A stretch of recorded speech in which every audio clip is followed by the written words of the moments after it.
So, back again, manredFC, I hope you're well. So we're going on to the next team now in the Premier League Predictor. So again, before we start, 5 minutes, 3, 2, 1, and we are off. So on to the next team. Now it's Newcastle United, surrounded in controversy. Are they getting taken over? Aren't they getting taken over? Are the people taking over them legitimate? Should they be able to buy a club in the Premier League? Who's to say? And obviously a lot of fans are very concerned about the whole process. I personally think you shouldn't allow the Saudis to come and buy you. I wouldn't want them buying Manchester United, and I can categorically say that. The way that they run things in their own country is against human rights. So I know some fans don't care about that, but come on guys, it's all about caring for one another. That should not be able to set the precedent that just because you have money, you've got a monopoly on things. So I actually think it's for the betterment of your club that you don't have them owning you. But now looking towards next season, the season you've just had, okay? So you finished 13th in the Premier League. 13th. Not too bad, actually. I remember when Steve Bruce was appointed, there was a lot of animosity and a lot of anger towards it, really. But he's done fantastically well for you, I have to say. I was really impressed and have been really impressed with Steve Bruce. And I hope he stays. He deserves another crack for next season. Now, the 38 matches you had, you won 11, which isn't brilliant, let's be honest. Drew 11, which isn't great, and lost 16. So obviously you're losing more than you are winning or drawing. But the combination of your wins and draws is 22. So you'd have to say out of a 38 game season, not being beaten 22 times is not too bad, and that's why you finished 13th. So, that's not terrible. When we're looking at the stats a bit more, the goals for is literally a goal a game. So you scored 38 in 38 matches. Sadly, the goals against was 58. That is quite a leap, isn't it? So you're relying on a striking force that's not getting many. To try and get better for next season, and hopefully combine that with a defence that gets a bit better. I'd have to say 13th is actually quite a good finish for you, considering those stats. Usually when you're looking at stats like that, you're finishing a bit lower. The goal difference of minus 20 is not brilliant.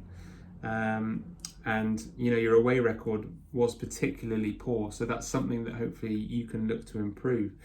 Now, when we look at stats within your team, it's not a team, as we know, only scoring 38, that has many prolific goal scorers. Now, I actually think that's not too bad. The reason I say that is that if one of them gets injured, then it's not a huge loss. So you're hoping that with the summer window, you could identify someone that could maybe add those goals. Now, what I would also say is that the striker you bought in, where is he? Can't seem to find him. Oh, there he is, Joe Linton. Has been really poor. Played a lot of the games this season. He's only scored twice and assisted twice. He cost a lot of money. He's only 22. You'd expect him to do better next season. So if he can, I can't see him getting any worse.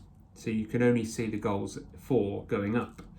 You've also got players like John Joe Shelvey, 6 goals and 2 assists. He's the biggest contributor in your whole team. That's not good enough from central midfield, although he is a good player. You've then got St. Maximin, who I think is a really good player. If you can keep hold of him, then he's going to contribute better next season, I think. He got 3 goals and 4 assists, first real season in the Premier League. I think next season he'll be more used to it. And as the end of this season saw, I thought he became more influential for you. So I think he will again next season. And you're hoping that Almiron will actually do a bit better. I've seen him in games and thought he's done really well. And then for some reason he fizzles out. So there are a lot of potential players there in attacking positions that you think could get you more goals. And they're all at decent ages, 22 for Maximan, 22 for Joel Linton, and 25 years of age for Almiron. So there's a lot of time there. They're coming into their prime, and I can only see you doing a bit better there. Now, what I would also say is your team's quite injury prone, isn't it? There's not many players that played the whole season. So you've either chopped and changed quite a lot, or players just haven't been able to maintain fitness. Now again, if that's something that you can improve on, you're hoping that the consistency follows suit. Now the reason I say you should hopefully improve is with all those factors hopefully being better for you next season, I think you should be pushing from where you finished, which was 13th, up to 10th. So I've actually got you climbing 3 places into 10th.